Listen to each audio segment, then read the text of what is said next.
He thought the blind date would be a disaster until a 7-year-old girl whispered something to him that made him see life in a completely new way. What happened next did not just change his heart, but his life as a whole. Rain was falling again in Seattle.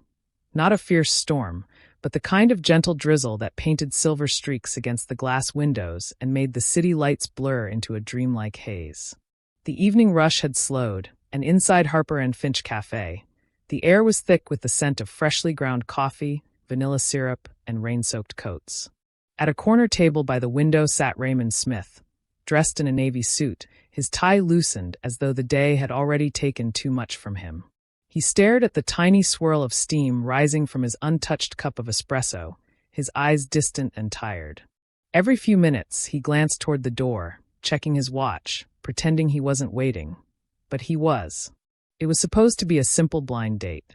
His sister, Sophie, had arranged it, insisting that it was time for him to meet someone new. "You've buried yourself long enough, Ray," she'd said over the phone, her tone firm but loving. "She's a friend of a friend, sweet, gentle, and she actually reads books made of paper. Just have dinner, that's all I ask." Raymond hadn't wanted to agree. For 3 years, he had lived quietly in the shadow of his own loss, the kind that didn't scream, but whispered through everything. His fiancée, Lila, had died in a car accident on a night he was supposed to pick her up. He'd been late. He was always late back then. Since then, time had become both punishment and penance. Now, as he sat there with the rain tapping softly on the window, he told himself he was fine with being alone. But even he didn't believe that lie anymore. 40 minutes passed. The chair across from him remained empty. The waitress came by again, pity written across her face. "Would you like me to warm that for you?" she asked gently, pointing at his cup. Raymond forced a polite smile. "No, thank you. I was just leaving." He reached for his coat, already rehearsing what he'd say when Sophie called to ask how it went. "It was fine. We talked. She was nice." The usual lies he told to keep her from worrying. But before he could stand, a small voice interrupted his thoughts. "Are you sad because no one came?" Raymond turned sharply. A little girl, maybe 7 or 8, stood by his table, holding a half-eaten chocolate cookie. Her hair was tied into uneven pigtails, and her backpack was pink with faded cartoon stars. There were cookie crumbs on her sweater, and her boots squeaked faintly on the floor. He blinked. "Excuse me? You look sad," she said again, climbing onto the chair opposite him as if she owned it. "My teacher says when someone frowns like that, it means they're lonely." Raymond stared at her, caught between confusion and amusement. "That's very observant of you," he managed. The little girl shrugged. "I'm observant about everything. Mom says I ask too many questions." He smiled faintly. "I can tell. What's your name?" she asked, taking another bite of her cookie. "Raymond. I'm Luna." She stuck out her tiny hand, and he shook it, trying not to laugh at her confidence. "Well, Luna," he said, "does your mom know you're talking to strangers?" "She's working," Luna replied. "She's always working. I just finished my cookie, and I didn't want to sit alone. You look like someone who forgot how to smile." The words struck him like a whisper from a place he thought he'd sealed away. He wanted to respond, but before he could, the cafe door burst open, and a woman rushed in, her dark hair pulled back into a messy bun, her uniform damp from the rain. "Luna," she called breathlessly, scanning the room until her eyes landed on the little girl. "I told you to wait by the counter." Luna looked unbothered. "I made a new friend." The woman hurried over, relief washing over her features as she reached for Luna's hand. "I'm so sorry," she said, turning to Raymond. "She talks to everyone. I hope she didn't bother you." "Not at all," Raymond said, standing. "She's quite something." The woman smiled awkwardly, still holding her daughter close. "Thank you for not yelling at her. Most people would." "I don't see why they would," he replied gently. "She's just curious." Their eyes met briefly, and Raymond noticed the weariness in her gaze, the kind that came from too many night shifts and too little rest. Yet beneath it, there was warmth, a quiet dignity. "Would you both like to sit?" he asked impulsively. "I was supposed to have company, but she didn't show. There's plenty of food, and I'd hate to see it go to waste." "Oh no, we couldn't," the woman began. "Please," he interrupted. "I'd appreciate the company." She hesitated, then nodded slowly. All right, just for a few minutes. They sat together, and as the rain continued to fall outside, something unexpected happened. The conversation flowed easily, mostly thanks to Luna, who seemed determined to fill every silence with stories about her school, her pet goldfish, and how her mom made the best pancakes in the world. Maria, that was her name, Maria Alvarez, listened, occasionally scolding Luna for talking too much, though her eyes softened whenever she looked at her daughter. Raymond found himself drawn to that softness, to the way Maria's tired face brightened whenever Luna giggled. By the time their plates were empty, he realized he hadn't thought about Lila once during the entire meal. The realization startled him. It felt almost like betrayal, and yet, somewhere deep inside, it also felt like breathing again. As they prepared to leave, Luna hopped off her chair and tugged on his sleeve. "You should smile more, Mr. Raymond," she said with the utmost seriousness. "It looks good on you." He chuckled, bending slightly to meet her gaze. "I'll try." Maria offered an apologetic smile. "Thank you for dinner. You didn't have to do that." "I wanted to," he replied simply. "Maybe we'll see each other again." "Maybe," she said softly. And then they were gone, stepping back into the rain. A woman and her daughter hurrying down the slick pavement, their laughter faint beneath the hum of the city. Raymond stood by the window long after they disappeared from view. His reflection stared back at him. The same man he'd been for years, yet something small and unfamiliar stirred beneath the surface. For the first time in 3 years, he felt the faintest flicker of something he hadn't dared to hope for again. A beginning. The following morning, the sky over Seattle was a flat sheet of gray. The city moved beneath it, unbothered by the rain that had become a language everyone here spoke fluently. Inside the sleek, glass-walled headquarters of Smith Technologies, the sound of rain faded beneath the low hum of computers and the rhythmic tapping of keyboards. Employees spoke in hushed tones, afraid to disturb the quiet intensity that had come to define their boss. Raymond Smith, founder and CEO, sat behind a wide oak desk. The walls of his office were bare except for a single framed photograph. Him and Lila, smiling in the sunlight of another life. He rarely looked at it now, but sometimes, when he thought no one noticed, he would reach out and straighten the frame, as if to hold on to what little remained. This morning, however, his thoughts weren't on the past. They were on a little girl with messy pigtails and cookie crumbs on her sweater. "You look like someone who forgot how to smile." He'd lain awake the night before, hearing her voice over and over, wondering how a child could see straight through years of walls he'd built around himself. At precisely 9, his assistant, Harold, knocked on the door and stepped in. "Morning, sir. The quarterly projections are ready for review." "Also," he hesitated, noticing Raymond's distracted expression. "Is everything all right?" "Yes," Raymond said absently. "Leave them on the desk." As Harold left, Raymond opened his laptop, but the words on the screen blurred. Instead, he found himself opening a new tab and typing St. Luke's Community Clinic, Seattle, into the search bar. He hesitated only a moment before clicking call. A young receptionist answered. "Good morning, St. Luke's Clinic. How may I direct your call?" "I'd like to speak to someone named Maria Alvarez," Raymond said, his tone formal. "One moment, please." It took a few minutes. When she finally came on the line, her voice carried that familiar mix of warmth and exhaustion. "Hello. This is Maria." "Maria, it's Raymond Smith. We met last night at Harper and Finch. I had dinner with you and your daughter." A pause. "Oh, Mr. Smith. Ah, yes, I remember. How are you?" "I'm well," he said, though he wasn't sure it was true. "I know this may sound unusual, but I was wondering if you might be open to a professional opportunity." There was a silence long enough for him to hear the faint noise of hospital machinery in the background. "A professional opportunity?" she repeated carefully. "I'm not sure I understand. I run a company called Smith Technologies. We're launching a health and wellness program for our staff. On-site assistance, light medical checks, stress counseling. You have medical experience, and I think you'd be perfect to lead part of it." Another pause.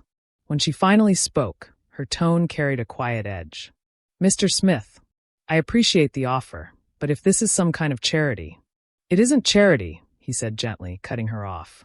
"It's a job, with flexible hours, full benefits, and pay that matches your skill." Her voice softened slightly. That's generous. But why me? Because you smiled at me when I didn't deserve it, he thought. Because your daughter saw something in me I'd forgotten was there. Aloud, he only said, because you're exactly the kind of person I'd trust with something that matters. When she didn't respond, he added quietly, think about it. You don't have to answer now. Okay, she said finally. I'll think about it.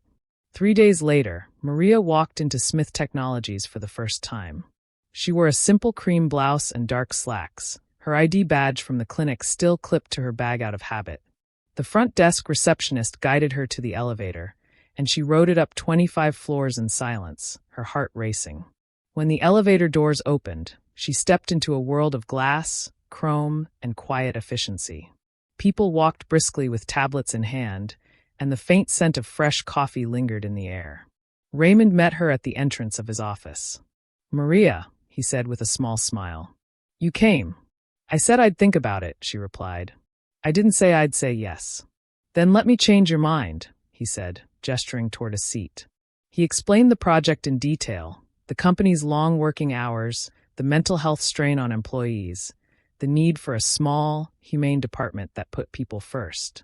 It's not about numbers, he said. It's about balance. Something I've forgotten how to keep.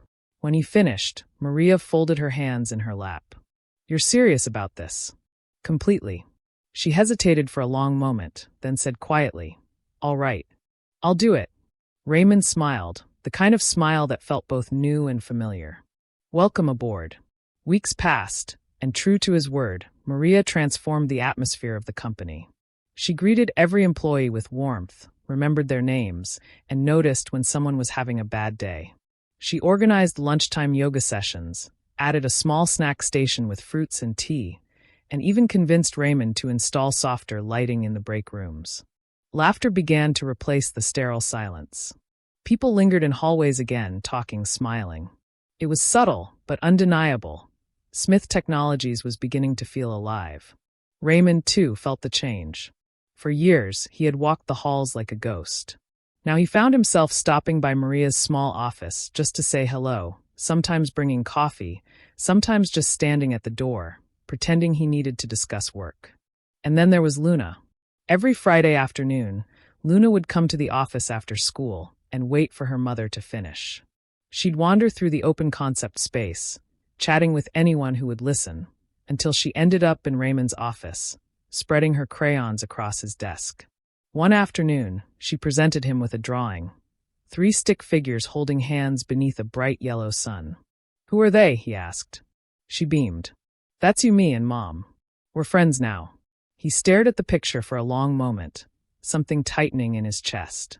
Then he smiled and taped it to the corner of his computer monitor. Late one evening, long after most employees had gone home, Raymond was still in his office reviewing contracts when there was a soft knock on the door. Come in, he said.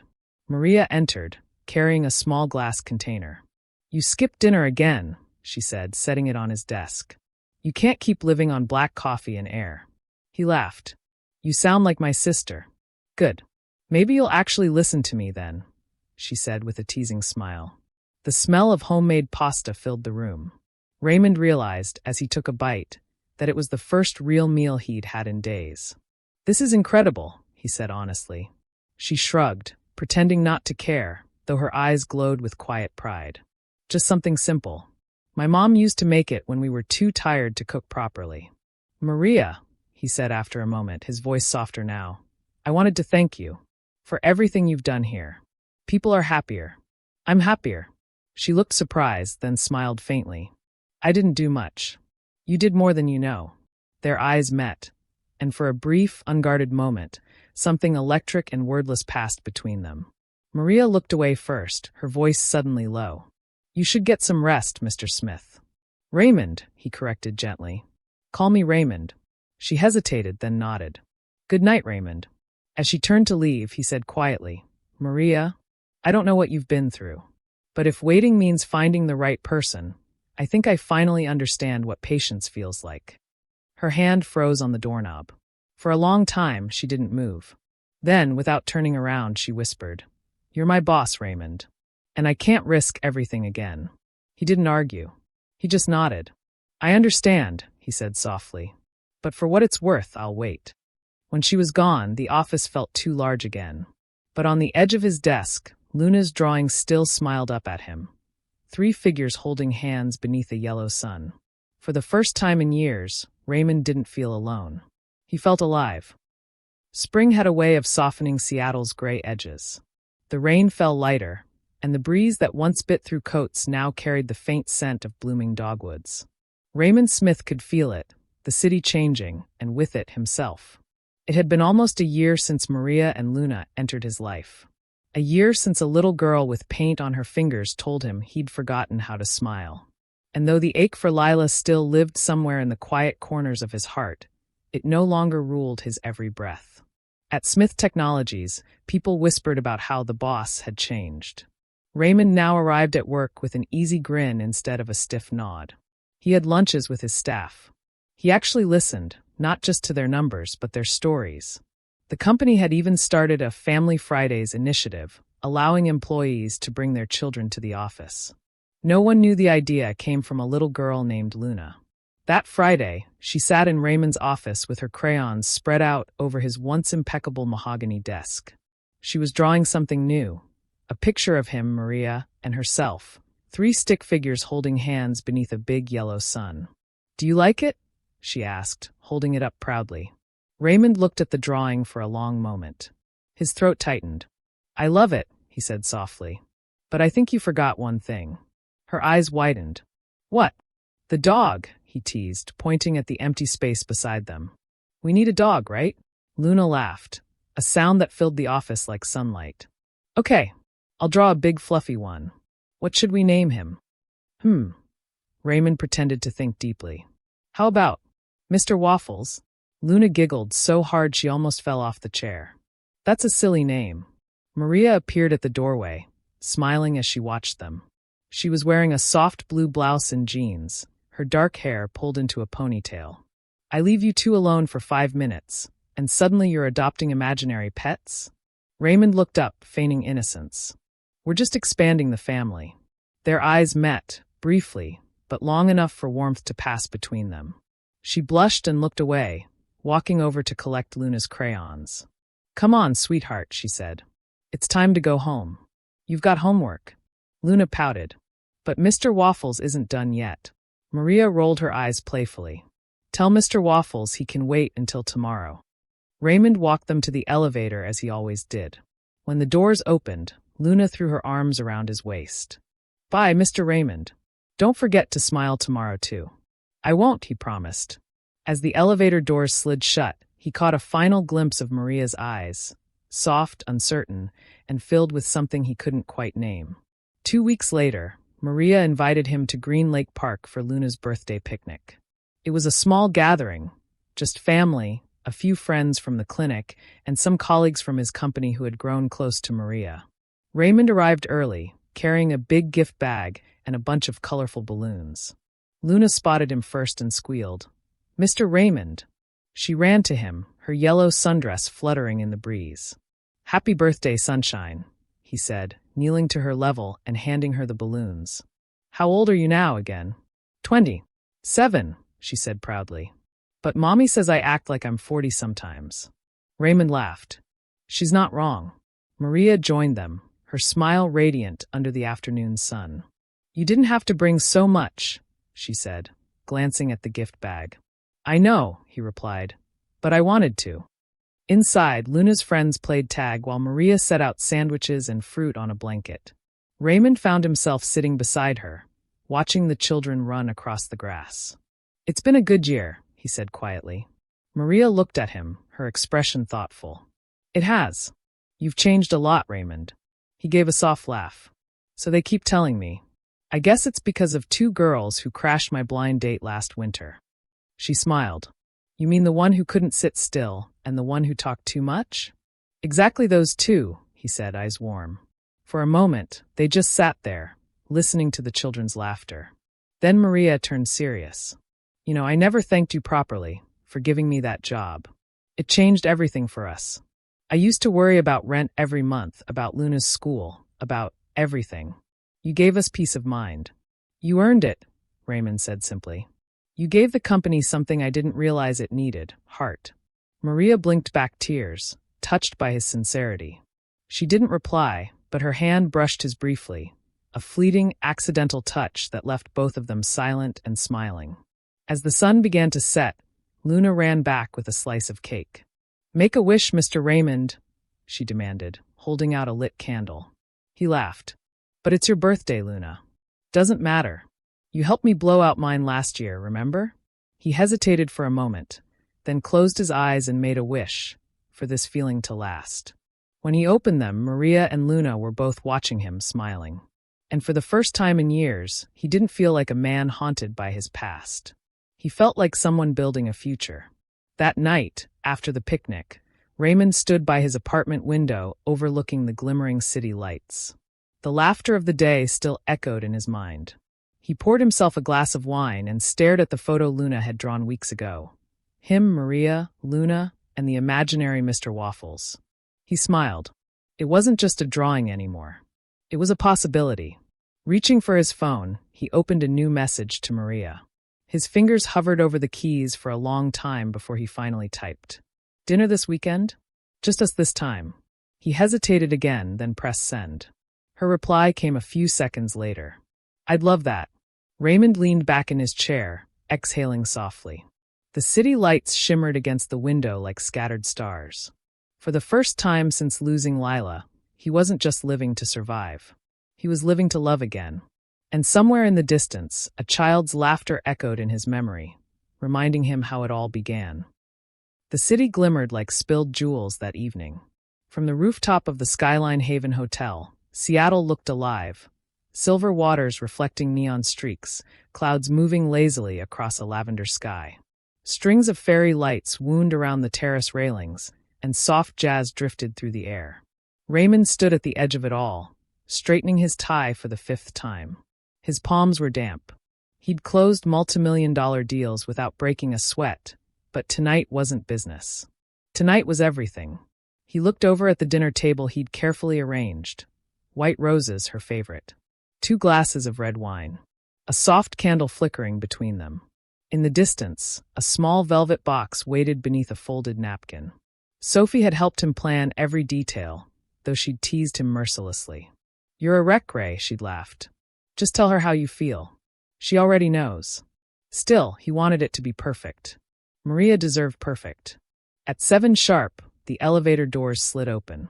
Maria stepped out, her dark hair swept over one shoulder, wearing a flowing cream dress that shimmered faintly in the city lights. For a second, Raymond forgot to breathe. "Wow," he whispered. "You look breathtaking." She smiled shyly. "You look nervous."